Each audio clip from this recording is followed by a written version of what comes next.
திமுக அரசின் தோல்விகளை மறைக்கக்கூடிய, அது குறித்து மக்களிடம் விழிப்புணர்வு ஏற்படக்கூடாது என்கின்ற தீய நோக்கத்துடன் மீடியா செய்யக்கூடிய ஒரு கேடுகட்ட காரியம் தான் நான் எதிர்பார்க்கிறேன். ஆட்சி காலத்தில் வேறு எவ்வளோ சிக்கல்கள் பிரச்சனைகள் இருந்தன. நம்ம சுகாதாரத்துறை இப்போ இருக்க மாதிரி இவ்வளோ படுமோசமான நிலைமையில் இருந்ததே இல்லை. இதுதான் உண்மை.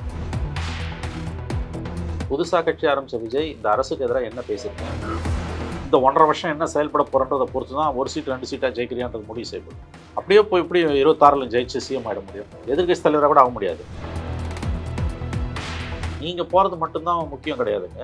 கட்சிக்கான ஃபங்க்ஷன் பண்ணல, ஒரு நபரை சுற்றி கட்சி சொல்லுதுங்க. இந்த 9 மாதத்தில் நீ கட்சி ஆரம்பித்து மக்களோட எந்த பிரச்சனைக்காக எவ்வளோ போராடி இருக்கு.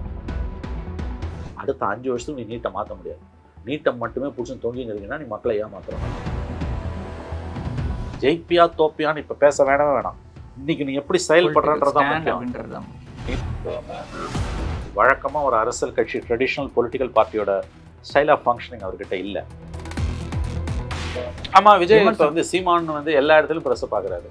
நீ ஒரு தடவை கூட பார்க்கலான்னு என்ன?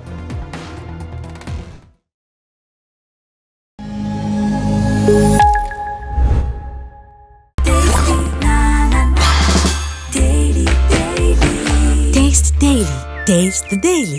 ருசிக்கு சாக்லேட், அயன் சத்துக்கு டேட்ஸ், புரோட்டீனுக்கு பாதாம். தாத்தா ரொம்ப டெலிஷியஸா இருக்கு. Lion Choco Dates. Healthy and delicious. ஆத்மீயர்களுக்கு வணக்கம். அரசியல் பல பரபரப்பான கட்டங்களை நோக்கி நகர்ந்து கொண்டிருக்கிறது. அது குறித்து விவாதிக்க மூத்த பத்திரிகையாளர் திரு மணி அவர்கள் நம்மோடு இருக்கார். வணக்கம் சார். சார், இப்போ இருக்க ஒரு பொலிட்டிக்கல் இஷ்யூ என்னன்னு பார்த்தீங்கன்னா, யார் கூட்டணின்னு சொல்லிட்டு 1.5 வருஷத்துக்கு முன்னாடி கூட்டணி சார்ந்த டிஸ்கஷன்ஸ் இப்போ தேவையான ஒரு கேள்வி இருக்குல்ல? இல்லை, இது ரொம்ப அதிகமாக போகுது இந்த பேச்சு. இது ஆக்சுவலாக வந்து இந்த அரசாங்கம், மாநில அரசோட தோல்விகள், மாநிலத்தில் இருக்கக்கூடிய பல பிரச்சனைகள்லேருந்து அவர்கள் தப்பித்துக் கொள்வதற்கு, ஆட்சியாளர்கள் தப்பித்துக் கொள்வதற்கு, ஆளும் கட்சி தப்பித்துக் கொள்வதற்கு தான் இந்த விவாதம் வந்து உதவி கொண்டிருக்கிறது. தெரிந்தோ தெரியாமலோ ஊடகங்கள் இந்த விளையாட்டை விளையாடி கொண்டிருக்கிறாங்க. எலெக்ஷனுக்கு வந்து இன்னும் 1.5 வருஷம் இருக்குது. A day is a long period in politics. ஒரு நாள் என்பதே அரசியலில் வந்து ஒரு நீண்ட காலம். 1.5 வருஷம் இருக்குது. இந்த அரசாங்கம் வந்து தன்னுடைய ஆயுள் காலத்தில் 3ல் 2 பங்கு தான் கழித்திருக்கிறது. இன்னும் 3ல் 1 பங்கு இந்த அரசுக்கு இருக்குது. அப்படி இருக்கும்போது எப்படி கூட்டணிகள் அமையும்னு நம்ம வந்து பேசலாம். ஆனால் 24 மணி நேரமும் 365 நாளும் அதையே பேசுறதுன்றது வந்து நிச்சயமாக வந்து ஒரு திட்டமிட்டு செய்யப்படுகிற ஒரு நெரேட்டிவ். இது ஆளும் கட்சியை காப்பாற்றுவதற்காக, மாநில அரசின் தோல்விகளிலிருந்து அவர்களை தப்ப வைப்பதற்காக அவங்கள ஷீல்டு பண்ணுற ஒரு வேலையாக தான் நான் பார்க்குறேன். பேசியிருக்காங்க, கடந்த காலத்தில் கூட பேசியிருக்காங்க. விஜயகாந்த் கட்சி ஆரம்பிச்சப்போ கூட வந்து 100 சீட்டு கேட்குறாரு, 50 சீட்டு கேட்குறாருலாம். அப்போ இதே மாதிரி அவர் நேற்று விஜய் விட்ட மாதிரி அவரும் ஒரு அறிக்கை விட்டுருக்காரு, நான் வந்து என் தலைமையில் தான் கூட்டணி அமையும் அப்படின்னு. அதனால் இது எதுவுமே புதுசு கிடையாது. இந்த விவாதங்கள் வந்து இன்றைக்கி எவ்வளோ பிரச்சனை நாட்டில் இருக்குது, மாநில அரசாங்கத்தில் எவ்வளோ பிரச்சனைகள் இருக்குது. இந்த பழைய ஓய்வூதிய திட்டம், இந்த கவர்மெண்ட் வந்து கடந்த அவங்களோட எலெக்ஷன் மேனிஃபெஸ்டோவில், தேர்தல் அறிக்கையில் சொன்ன மிக முக்கியமான வாக்குறுதிகளில் ஒன்று பழைய ஓய்வூதிய திட்டம். அதை வந்து பதவிக்கு வந்த 3 மாதத்தில் அரசாங்கம் வந்து முடியாதுன்னு பிடிஆர் அசம்பிளிலேயே ஓப்பனாக சொன்னாங்க. அப்பயே அவங்க வந்து முதுகில் குத்துறாங்க அரசு ஊழியர்களுக்கு. இப்போ என்ன பண்ணியிருக்காங்க, 2 நாளுக்கு மேலே அந்த பழைய ஓய்வூதிய இயக்குநரகத்தையே மூடிட்டாங்க. அந்த இருந்தால் தானே கேள்வி கேட்பேன் மூடிட்டு அதை ட்ரெஷரியோட சேர்த்து விட்டாங்க. ராமதாஸ் ஒருத்தர் தான் அதை பற்றி தெளிவாக பேசுறதுக்கு, வேற ஒருத்தனும் பேசல. திமுக கூட்டணியில் இருக்கக்கூடிய தொழிலாளர்களுக்காகவே வாழ்ந்து கொண்டு இருப்பதாக சொல்லுகிற 2 கம்யூனிஸ்டுகளும், விசிகாவும், காங்கிரஸ் யாருமே வாய் திறக்கல. மாறா எதை பேசுகிறாங்கன்னா, விஜய் யாரோட போவார், அதிமுக விஜயை சேர்த்துக்காதா, இந்த மாதிரி தான் விவாதம் போகுது. ஆகவே இந்த கூட்டணி பற்றி, இந்த பேச்சுவார்த்தையை பற்றி பேசுறதுக்கு முன்னால் நம்ம இதை புரிஞ்சுக்கணும். இந்த விவாதமே முதல்ல மடைமாற்றம் செய்யக்கூடிய, அரசாங்கத்தை தப்ப வைக்கக்கூடிய, திமுக அரசின் தோல்விகளை மறைக்கக்கூடிய, அது குறித்து மக்களிடம் விழிப்புணர்வு ஏற்படக்கூடாது என்கின்ற தீய நோக்கத்துடன் மீடியா செய்யக்கூடிய ஒரு கேடுகட்ட காரியம் தான் நான் இதை பார்க்குறேன். எங்கேயோ கிடக்குது எலெக்ஷன், யார் வேணால் யார் கூட வேணால் போவான், எவனுக்கும் விவஸ்தை கிடையாது. திமுக அதிமுகவோட போவாது, கம்யூனிஸ்ட் பிஜேபியோட போக மாட்டான், பிசிக்கு அது கூட சொல்லாதீங்க. திமுக அதிமுக போக மாட்டான், காங்கிரஸ் பிஜேபியோட போக மாட்டான், கம்யூனிஸ்ட் பிஜேபியோட போக மாட்டான். மற்றபடி எவன் வேணா எவன் கூட வேணா போவான். இந்த 3 மட்டும்தான் நடக்காது, மற்ற எல்லாமே நடக்கும். நடக்காதுலாம் சொல்ல முடியாது. அப்படி இருக்கும்போது இன்றைக்கே 1.5 வருஷம் எதுக்கு பேசுகிறாங்க? இது ரொம்ப எப்படி மீடியா கம்ப்ளீட்லி கண்ட்ரோல்டு பை டிஎம்கேன்றதுக்கு இந்த ஊடக விவாதங்களும் இந்த பரப்புரைகளும் ஒரு முக்கியமான ஒரு காரணங்களாக இருந்து கொண்டிருக்கின்றன. குறிப்பா இப்போ ரீசெண்டாக ஓப்பன் பண்ணியிருந்த கிண்டி மருத்துவமனையில் வந்து பார்த்தீங்கன்னா ஒரு சம்பவம் ஒண்ணு நடக்குது. ஆமா. ஒரு நோயாளியோட மகன் வந்து பார்த்தீங்கன்னா ஒரு டாக்டர் தாக்குறாரு. உடனே ஊ அப்படின்ற மாதிரி சொல்லிட்டு அப்புறம் டாக்டருக்கு ஒன்றுமே இல்லை, நார்மலாக தான் இருக்குது அப்படின்றாங்க. ஆனால் அந்த டாக்டர் மேலே இன்னொரு அலிகேஷன் இருக்குது, காவேரி ஹாஸ்பிட்டலில் அவர் ஒர்க் பண்ணிட்டு இருக்காரு அப்படின்னு சொல்லிட்டு. ஒரு அரசு மருத்துவர் அரசு மருத்துவமனையில் இருக்கிறப்ப இன்னொரு இடத்துல ஒர்க் பண்ணக்கூடாதுன்னு ரூல்ஸ் இருக்குது. ஆனால் பெரும்பாலான அரசு மருத்துவர்கள் தனியாக கிளினிக் வச்சிருக்காங்க, பல பிரைவேட் ஹாஸ்பிட்டல்ஸில் ஒர்க் பண்ணிட்டு இருக்காங்க. அதை தாண்டி மறுநாள் வந்து ஜென்ரேட்டர் ப்ராப்ளம் ஆகி கரண்ட் ஃபுல்லாக கட் ஆகுது. இப்போ ஓப்பன் பண்ண ஹாஸ்பிட்டல் இவ்வளோ கம்ப்ளைண்ட்ஸ் வருதுன்னா இதுக்கு முன்னாடி இந்த ஹாஸ்பிட்டல் எவ்வளோ கம்ப்ளைண்ட்ஸ் இருக்கும்? இல்லை, தமிழ்நாடு இந்தியாவிலேயே சுகாதார கட்டமைப்பில் நம்பர் 1 இருக்குன்றது உண்மை. ஆனால் இந்த பழம்பெருமை பேசி பிரயோஜனம் கிடையாது. இன்றைக்கி நிறையா கடந்த 3.5 ஆண்டுகளில் சுகாதாரத்துறையில் மிகப்பெரிய பிரச்சனைகள் வந்திருக்கு, மிகப்பெரிய பிரச்சனை. அதிமுக ஆட்சி காலத்தில் வேறு எவ்வளோ சிக்கல்கள் பிரச்சனைகள் இருந்தன. ஆனால் சுகாதாரத்துறை இப்போ இருக்க மாதிரி இவ்வளோ மோசமான படுமோசமான நிலைமையில் இருந்ததே இல்லை. இதுதான் உண்மை. புது ஹாஸ்பிட்டல் இது ஸ்டாலின் கவர்மெண்ட் வந்த பிறகு கட்டப்பட்ட பன்னோக்கு மருத்துவமனை, சூப்பர் ஸ்பெஷாலிட்டி ஹாஸ்பிட்டல். அங்கே வந்து இந்த இன்சிடென்ட், அந்த ஒரு பையன் கேன்சர் பேஷண்ட்டோட பையன் டாக்டரை குத்தனான்றது ஒன்று இன்சிடென்ட் தான். மறுநாள் ட்ரீட்மெண்ட் ஒழுங்காக பார்க்கலன்னு சொல்லிட்டு ஒரு பையன் கல் வச்சு இறந்து போயிடறான். அதுக்கு பிறகு வந்து கரண்ட் வந்து ஷார்ட் சர்க்யூட் ஆகி 2 மணி நேரம் கரண்ட் இல்லாமல் எப்படி இதெல்லாம் நடக்குது? அப்போ இதெல்லாம் வந்து அப்போ உங்களுக்கு வந்து சுகாதார கட்டமைப்பில் இருக்கக்கூடிய மிக மோசமான நிலைமையை எடுத்து காமித்து கொண்டிருக்கிறது. ஆனால் அது குறித்தெல்லாம் அரசுக்கு கவலை இல்லை. அவங்க விஜய் விஷயத்தை வச்சு அதிமுகவை வச்சு மடைமாற்றம் செய்து கொண்டிருக்கிறார்கள். சுகாதாரத்துறையில் நிறைய பிரச்சனைகள் இருக்குது. பள்ளி கல்வித்துறை, சுகாதாரத்துறை, சட்டம் ஒழுங்கு, ரேஷன் ஷாப்ஸ், இதெல்லாம் வந்து அரசாங்கத்தோட முகங்களாக பார்க்கப்படுகிறது. இந்த 4 டிபார்ட்மெண்ட்லையுமே குறிப்பாக பார்த்தீங்கன்னா நிறைய சிக்கல்கள், நிறைய பிரச்சனைகள் இருக்கின்றன. அது குறித்து அரசு கவலைப்படவும் இல்லை, எதிர்க்கட்சிகள் அதை சுட்டி காட்ட வேண்டிய அளவுக்கு சுட்டி காட்டவும் இல்லை. கம்ப்ளீட்டாக மீடியாவை கண்ட்ரோலில் வச்சுக்கிட்டு இவங்க இந்த விளையாட்டை விளையாடிட்டு இருக்காங்க. சார், இதை தாண்டி முக்கியமான பிரச்சனைகளை எதிர்கட்சி இப்போ புதுசாக ஆரம்பிச்ச டிவிகே உட்பட எந்த ஒரு கட்சியுமே பேசுறதே கிடையாதுன்ற ஒரு கம்ப்ளைண்ட் இருக்குல்ல. இப்போ நார்மலாக பார்க்குறப்போ திமுகவுக்கு எதிராக தான் தமிழக வெற்றி கழகம் விஜய் கட்சி ஆரம்பிச்சிருக்காருன்னு பார்த்தாலுமே இப்போ பல்முனை போட்டின்றது திமுகவுக்கு சாதகமான ஒரு விஷயமா தானே இருக்கும். ஆமாங்க, இப்போ இந்த பல்முனை போட்டி யாருக்கு சாதகமாக இருக்கும்னா திமுக தான் சாதகமாக இருக்குன்றதுல மாற்றுக்கிறதுக்கு இடம் இல்லை. ஆனால் நீங்கள் கூட இப்போ அதை தான் பேசுறீங்க. அது இல்லை இப்போ பேச வேண்டியது. புதுசாக கட்சி ஆரம்பித்த விஜய் இந்த அரசுக்கு எதிராக என்ன பேசியிருக்காரு? அன்னைக்கு ஒரு நாள் பேசினாரு, பாசிசமா திராவிட மாடல் பேர்ல ஒரு குடும்பம் கொள்ளடிக்கிறாரு, கரப்ஷன் கபடதாரிகள் கொள்ளடிக்கிறாங்க. ஓகே, அதுக்கு பிறகு இன்னைக்கு இஷ்யூஸ்ல என்ன பேசினார்? இந்த கிண்டி இன்சிடென்ட்டுக்கு கூட ஒரே ஒரு அறிக்கை மட்டும்தான். அவர் ஸ்பாட்டுக்கு போயிருக்கணும்ல. நிச்சயமா ஸ்பாட்டுக்கு போயிருந்தா அங்கே எவ்வளோ பெரிய ஒரு பெரிய ஒரு அதிர்வு ஏற்பட்டிருக்கும். சரி, இப்போ பிரச்சனைகள் இவ்வளோ இருக்குது. இப்போ பழைய ஓய்வூதிய திட்டத்தை அந்த இயக்குநரகத்தை மூடினது ராமதாஸும் டிடிவி தினகரனும் தான் அறிக்கை கொடுத்துருக்காங்க. Detail statement by Ramadoss. ஏன் விஜய் இதை பற்றிலாம் பேசல? இதெல்லாம் நீங்கள் பேசணும்ல. நிச்சயமா. எலெக்ஷனுக்கு 2 மாதம் முன்னால் வந்து கேம்பெயின் பண்ணி அப்படியே போய் டைரெக்டாக சிஎம் சாரில் உட்காந்துடலாம். அதெல்லாம் கனவு, அதெல்லாம் அபத்தம், அபத்தத்துலேயும் அபத்தம். அப்படிலாம் யாராலையுமே வர முடியாது. அதை ஞாபகம் வச்சுக்கோங்க. இயற்கைக்கே விரோதமானது. நீ இந்த 1.5 வருஷம் என்ன செயல்பட போகிறன்றதை பொறுத்து தான் 1 சீட் 2 சீட்டாக ஜெயிக்கிறியான்றது முடிவு செய்யப்படும். அப்படியே போய் இப்படி 26 ஜெயிச்சு சிஎம் ஆகிட முடியும்? எதிர்கட்சி தலைவராக கூட ஆக முடியாது. இப்படிலாம் அரசியல் பண்ணிட்டு இருந்தா. ஒரு கன்சிடரபிள் ஓட் பர்சன்டேஜ் வாங்க. மக்கள் பிரச்சனைக்கும் விஜய்க்கும் என்ன சம்பந்தம்? அன்னைக்கு ஏதோ சித்தாந்த எதிரி பிஜேபி, அரசியல் எதிரி திமுகன்னு சொன்னீங்க. சரி, அதுக்கப்புறம் என்ன உங்கள் பாலிடிக்ஸ்? எந்த காலத்துக்கு வந்து நீங்கள் வரணும்னு கூட அவசியம் இல்லை. உங்கள் கட்சிக்காரர்கள் வரணும் இல்லை. கட்சிக்காரங்களும் வரதில்லை, நீங்களும் வரதில்லை. ஒரு ஸ்டேட்மெண்ட்டை விட்டுட்டு போயிட்டே இருக்கேன். அதுவும் வந்து புசி ஆனந்த் விடுறாரு. அப்போ இது என்ன அரசியல்? இது எடுப்படாது. இது மக்கள் பக்கத்தில் எடுப்படாது. அடுத்து மக்கள்கிட்ட அவர் எப்படி போக போகிறார்? அவர் ஏதோ வந்து பாத யாத்திரை போக போகிறான்றாரு. பாத யாத்திரை போனால் கூட வந்து அதுக்கப்புறம் டே டு டே பாலிடிக்ஸில் உங்கள் ஸ்டாண்ட் என்ன? நீங்கள் போகிறது மட்டும்தான் முக்கியம் கிடையாதுங்க. கட்சிக்கான ஃபங்க்ஷன் பண்ணல. ஒரு நபரை சுற்றி கட்சி சொல்லுதுங்க. அது எப்படி உருப்படும்? கூட்டு முயற்சிங்க. ஒரு கோடி இழுத்தா தான் தேர் இழுக்க முடியும். ஒரு கட்சின்றது வந்து பப்ளிக் ஆர்கனைசேஷன் இல்லையா? ஒரு கம்பெனி நடத்துறீங்க. இப்போ நீங்கள் ஒரு கம்பெனியில் வேலை செய்றீங்க. ஒரு ஆள் மட்டுமா இருங்க, இல்லை உங்கள் முதலாளி மட்டும் இருக்காரா? இல்லை, எல்லாரும் முதல் போட்டவங்க மட்டும் இல்லை. வேலை செய்கிற ஒவ்வொருத்தரும், கடைநிலை ஊழியர்கள்லேருந்து முதலாளி வரைக்கும் எல்லாரோட கூட்டு முயற்சி. இல்லைன்னா கம்பெனி எப்படி நடக்கும்? இதில் மேலே உயர்வு தாழ்வுன்னு எதுவும் கிடையாது. எல்லாரும் அவங்கவுங்க பங்கு கொடுக்குறாங்க. அரசியல் கட்சிக்கு இது இதை விட அதிகமாக பொருந்தும். ஆனால் அந்த மீட்டிங்கில் வந்து பார்த்தீங்கன்னா அவர்களே இவர்களேன்னு சொல்லிட்டு அந்த ஃபார்மேட்டை நான் ஃபாலோ பண்ண மாட்டேன்னு சொல்லிட்டு வெறும் அறிக்கை மட்டும் விடுற அது பெரிய விஷயம் இல்லைங்க. அது அவரோட ஃபார்மா. அதை பற்றி நம்ம பேசக்கூடாது. அது அவரோட ஸ்டைல் ஆஃப் ஃபங்க்ஷனிங். அதுக்கும் நமக்கு சம்மந்தம் இல்லை. இஷ்யூ என்ன? நான் அவர்களே இவர்களே சொல்ல மாட்டேன். நான் வந்து மரபை உடைப்பேன்னு சொல்கிறேன். Very good. செயல்பாடு என்ன? அடுத்து மக்கள்கிட்ட நீங்கள் வந்து மக்களோட எந்த பிரச்சனைக்காக நீங்கள் பேசுனீங்க அதை சொல்லுங்கள். இந்த 9 மாதத்தில் நீ கட்சி ஆரம்பித்து மக்களோட எந்த பிரச்சனைக்காக எவ்வளோ போராடி இருக்கீங்க? பிப்ரவரியில் கட்சி ஆரம்பிக்கும் போது நான் பார்லிமெண்ட்டுக்கு வரல, அசம்பிளிக்கு தான் வருவேன். நீங்கள் அங்கேயே ஒரு சிக்கல் வருது. நாடு முழுவதும் மோடி வேணுமா வேணாமான்ற ஒரு மிகப்பெரிய போராட்டம் எடுத்து எல்லாரும் போராடும் போது மோடி வேணான்னு, இன்னொரு பக்கம் மோடி வேணும்னு ஒரு செக்ஷன் போராடும் போது, தமிழ்நாடு மாதிரி மாநிலங்களில் 90% மோடி வேணான்னு சமூகத்தின் அனைத்து தரப்பு மக்களும் அனைத்து கட்சிகளும், தேர்தல் பாதை திருடர் பாதைன்னு சொன்ன மாவோயிஸ்டுகள், நக்சல்பாரிகளாக இருந்து தேசிய நீரோட்டத்திலேயே இந்த நம்முடைய தோழர் தியாகு போன்றவர்கள் எல்லாமே வந்து திமுக கூட்டணி இந்தியா கூட்டணி ஆதரித்து பேசினாங்க. இதுக்கு மோடி வேணான்னு எல்லாரும் இணைஞ்சு வந்தாங்க. அந்த தேர்தலை ஒரு புறக்கணிச்சார்.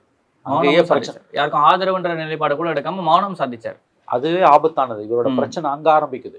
நீ எப்படி நடுநிலைன்னு ஒண்ணு கிடையாது. மோடி வேணுமா வேணாமான்ற ஒரு இஷ்யூல அரசியல் கட்சியா பதிவு செஞ்ச பிறகு நீ ஒதுங்க முடியாது. டெஃபினட்டா நீ சினிமாக்காரனா இருந்த வரைக்கும் உங்களை நான் கேள்வி கேட்க மாட்டேன். உனக்கு விருப்பப்பட்ட இஷ்யூல மட்டும் நீ பதில் சொல்லலாம், மற்றதை கடந்து போகலாம். பார்லிமெண்ட்ல எனக்கு எந்த கருத்தும் இல்லை.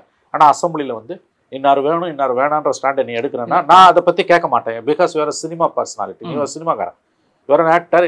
எனக்கு ஒரு ஆக்டர் கேள்வி கேட்கிற உரிமை எனக்கு கிடையாது. டெஃபினட்டா. ஆனா ஒரு அரசியல் கட்சி பொலிட்டிக்கல் பார்ட்டி ஸ்டார்ட் பண்ணிட்டதுக்கு அப்புறமா அதுக்கப்புறம் நடக்க எல்லா பிகாஸ் அரசியல் கட்சின்றது என்ன? What is a political party? A political party is a public organization. நீ பெரிய ராஜா விட்டு கண்ணுக்குட்டியா இருப்ப, 10,000 கோடி சொத்து வச்சிருப்ப, ரோல்ஸ் ராய்ஸ் கார்ல போவ. ஆனா சாயங்காலம் அவன் கட்சி கூட்டத்துல வந்து ரிக்ஷா ஓட்டுறான், காலையில இருந்து சாயங்காலம் வரைக்கும் ரிக்ஷா ஓட்டிட்டு வர கூலி தொழிலாளி கால் மேல கால் போட்டு உன்னை கேள்வி கேட்பான். நீ அதுக்கு பதில் சொல்லணும். அப்பதான் நீ அரசியல்வாதி. பிப்ரவரியில் கட்சி ஆரம்பிச்சு ஏப்ரல் மே மாதம் நடந்த எலெக்ஷனில் நாங்கள் அரசியலுக்கு பார்லிமெண்ட் எலெக்ஷனை பற்றி எங்களுக்கு கவலையே இல்லைன்னு ஒரு ஸ்டாண்ட் எடுத்தார்ல, அன்னைக்கே பிரச்சனை ஆரம்பிக்கும். ஏன்னா மற்ற இப்போ வந்து ரீசெண்டாக மாநில சுயாட்சி பேசுறது, ஆளுநர் வேணான்ற ஒரு ஸ்டாண்டு, சிஏ நெகட்டிவான ஒரு ஸ்டாண்டு, வேளாண் சட்டங்களுக்கு எதிரான ஒரு ஸ்டாண்டெல்லாம் வைக்கிறவர் அது அப்போவே வச்சிருந்தாருன்னா பிஜேபிக்கு அப்போசிஷன். சிம்பிள் கொஸ்டினுங்க, நீ அரசியல் கட்சியாக வந்துட்டீங்க. அரசியல் கட்சியாக வந்த பிறகு முதல் தேர்தல் பார்லிமெண்ட் எலெக்ஷன், மோடி வேணுமா வேணாமான்றதான் சிம்பிள் கொஸ்டின். எல்லாரும் ஒரு ஸ்டாண்ட் எடுத்துட்டாங்க. நீங்கள் ஸ்டாண்டர்ட், நீ மோடி வேணும்னு கூட ஸ்டாண்டர்டு நான் கொஸ்டின் பண்ணல, அதுவும் உரிமை. அது தப்புன்னு சொல்லணும் ஒழிய அதை நீ செய்யக்கூடாதுன்னு சொல்ற உரிமை எனக்கு கிடையாது. அவரோட வாக்காளர் சம்மந்தப்பட்டது. ஆமா, அவங்க ஏத்துக்கிட்டோம் இல்லை நிராகரிச்சு தூக்கி குப்பையில போட்டவங்கள. ஆனா நான் ஒதுங்கி போறேன்றது எந்த விதத்துல அங்க வருது சிக்கல். அதுக்கு பிறகு அசம்பிளி எலெக்ஷன் நோக்கி நகர்றீங்க. ரிசல்ட் வந்த பிறகு மாணவர்களுக்கான இலவச அந்த நலத்திட்ட உதவிகள் வழக்கம் போல பண்ணும்போது அதுலேயும் பேசவே இல்லைன்னு நிறைய விமர்சனங்கள் வந்தோன்னா நீட்டை பற்றி பேசியிருக்கணும். அப்போ 2 வாரம் பொறுத்து நடந்த இன்னொரு நலத்திட்ட விழாவில் நீட்டை பற்றி அவர் பேசுகிறார். நீட்டு ஒன்று மட்டுமே தமிழ்நாட்டோட தலையாய பிரச்சனை கிடையாது. இதை நல்லா ஞாபகம் வச்சுக்கணும். இந்த ஊரை ஏமாத்துறதுக்கு இங்கே இருக்கக்கூடிய கட்சிகள் அதை சுற்றி சோண்டுன்னு இருக்காங்க. இப்போதைக்கு நீ நினைச்சாலும் அதை மாற்ற முடியாது. தயவு செஞ்சு புரிஞ்சுக்கோ, இன்னும் 10 வருஷத்துக்கு அதை மாற்ற முடியாது. நிச்சயமா சுப்ரீம் கோர்ட்டு கையில் இருக்குது. டெல்லியில் ஆட்சி மாற்றம் வந்தால் வேணால் ஒரு சாத்தியம். அடுத்த 5 வருஷத்துக்கு நீ நீட்டை மாற்ற முடியாது.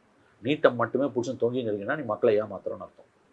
அதை தாண்டி மக்கள் சார்ந்த எத்தனை பிரச்சனையில் அவர் வந்து கருத்து சொன்னார். சரி, 27 அக்டோபர் 27 இதை பேசி 20 நாள் ஆக போகுது, 25 நாள் ஆக போகுது. அதுக்கு பிறகு அவரோட பாலிடிக்ஸ் என்ன? அப்போ இவ்வளோ தூரம் ஒரு அதாவது பொலிட்டிக்கல் ஆக்டிவிட்டிஸே இல்லாமல் ஒரு பொலிட்டிக்கல் பார்ட்டி எப்படி ஃபங்க்ஷன் பண்ண முடியும்? நில் பொலிட்டிக்கல் ஆக்டிவிட்டிஸுங்க.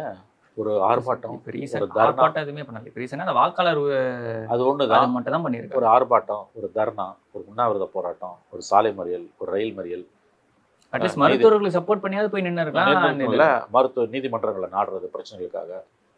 இப்போ முல்லை பெரியார் இஷ்யூ சுப்ரீம் கோர்ட் வரைக்கும் போனார் வைகோ. ஒரு அரசியல் கட்சினா அப்படிதான் செயல்பட முடியும். எதுவுமே இல்லையாங்க. அவர் எவ்வளவு படம் நடிச்சாரு, எவ்வளவு ஷூட்டிங் நடத்தினார். அந்த மாதிரி ஒரு ஷூட்டிங் அக்டோபர் 27 நடந்தது. சார்பா சொல்லிக்கிற ஒருத்தர் சவுந்தரராஜன் ஒருத்தவர், அவர் நடிச்ச ஒரு படமும் ஒரு புக்கு 1000 புக்குக்கு சமம்னு சொல்லிட்டு சொல்றாரு. இதெல்லாம் அபத்தமான பேச்சுங்க. இதெல்லாம் அபத்தமான பேச்சு, ஊரை ஏமாத்துற பேச்சு. இதை வச்செல்லாம் ஒன்றும் ஓட்டு வாங்க முடியாது. பாருங்க, இந்த 90 லட்சம் பேர் இருக்கான் அவருடைய கட்சியில வந்து இன்னைக்கு உறுப்பினர்களாக சேர்ந்திருக்காங்க. அந்த ஆப்பே கொலாப்ஸ் ஆகிருக்குது, எல்லாம் உண்மைதான், நான் மறுக்கல. அபரிதமான ஆதரவு மக்கள்கிட்ட அவருக்கு இருக்கு. இது மட்டுமே பத்தாது. இன்னொன்று, இந்த 90 லட்சம் பேர் அப்படியே உனக்கு ஓட்டு போடுவாங்கன்னு தெரியாது. இன்னும் 1.5 வருஷம் இருக்கு. ஏன்னா ஏற்கனவே 2 கோடி பேர் சொல்லி கிளைம் பண்ணி இல்லை, உங்களோட உறுப்பினர்கள் வந்து ஜெனுயின்னு நான் நம்புறேன். ஏன்னா அதை ப்ராசஸ்ல நீங்க பண்ணிருக்கீங்க. பட் அது அத்தனையுமே ஓட்டா மாறுமான்னு தெரியாது. ரெண்டாவது, அதை பத்தி இப்ப கவலைப்பட வேண்டிய அவசியம் இல்லை. நீ ஜெயிப்பியா தோப்பியான்னு இப்ப பேச வேணாம். இன்னைக்கு நீ எப்படி செயல்படுறன்றதான் முக்கியம். நீ போராடினியா இல்லையான்றதான் முக்கியம். ஜெயிக்கிறியா தோக்குறியான்றது வந்து அது மங்காத்தா விளையாட்டாது இன்னைக்கு பேசுறதுன்றது. இப்படியும் போகலாம் அப்படியும் போகலாம். அதுவும் தமிழ்நாடு மாதிரி இப்போ ஒரு ஆப்போசிஷன் ஒரு ப்ராப்பர் ஆப்போசிஷன் இல்லாத ஒரு இடத்துல ஒரு ஒரு நல்ல ஒரு பிளே கிரவுண்டே இருக்கு. இவங்க இறங்கி அதை ப்ராப்பரா அப்போஸ் பண்றது. அப்படி இருக்கிறப்பவுமே ஒரு மௌனம் அப்படின்றது வந்து பாத்தீங்கன்னா அதை எப்படி நம்ம எடுத்து அதுதான் அவங்களோட பாலிடிக்ஸ் வந்து ரொம்ப வித்தியாசமாக இருக்குது. அவங்க வந்து நாங்கள் எங்களுக்குன்னு ஒரு ஸ்டைல் ஆஃப் ஃபங்க்ஷனிங் இருக்குன்றாங்க. அது வேலைக்கு ஆகாதுன்றாங்க. நீங்கள் கிரவுண்டுக்கு வரணும் சார். கிரவுண்டுக்கு வராமல் நீங்கள் வந்து ஒரு ஐவரி டவரில் இருந்தீங்கன்னா அது வேலைக்கு ஆகாது. அப்புறம் வந்து அவர் இன்னும் மீடியாவை பார்க்கவே இல்லை ஒரு தடவை கூட பார்க்கல. எப்படி நீங்கள் மீடியாவை பார்க்காம ஒரு பாலிட்டிஷியனாக இருக்க முடியும்? அட்லீஸ்ட் உங்களுக்கு பிடிச்ச மீடியா கிட்டே நீங்கள் பேசணும் இல்லை. சரி, பல பேர் ஏடா கூடமாக கேள்வி கேட்பான். ஏன்னா மீடியா வந்து ஹைலி போலரைஸ் ஆகிடுச்சு தமிழ்நாட்டில். ஆல் ஓவர் இந்தியாவே போலரைஸு. தமிழ்நாட்டில் வந்து ரொம்பவே போலரைஸ் ஆகிருக்கு. உள்நோக்கத்தில் தான் வந்து கேள்வி கேட்பான்.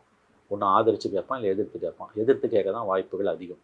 ஏன்னா கம்ப்ளீட்லி வந்து மீடியா வந்து இங்கே ரூலிங் பார்ட்டியோட கண்ட்ரோலில், டிஎம்கே கண்ட்ரோலில் இருக்குது. அதனால் வந்து அவங்க வந்து கேட்குறவங்க உன்னை வந்து நோண்ட தான் செய்வாங்க. நான் ஒத்துக்கிறேன். பட் ப்ரொஃபஷனல்ஸ் இருக்காங்க, ப்ரொஃபஷனல் மீடியா ஹவுசஸ் இருக்குது, மெயின் ஸ்ட்ரீம் மீடியா இருக்குது.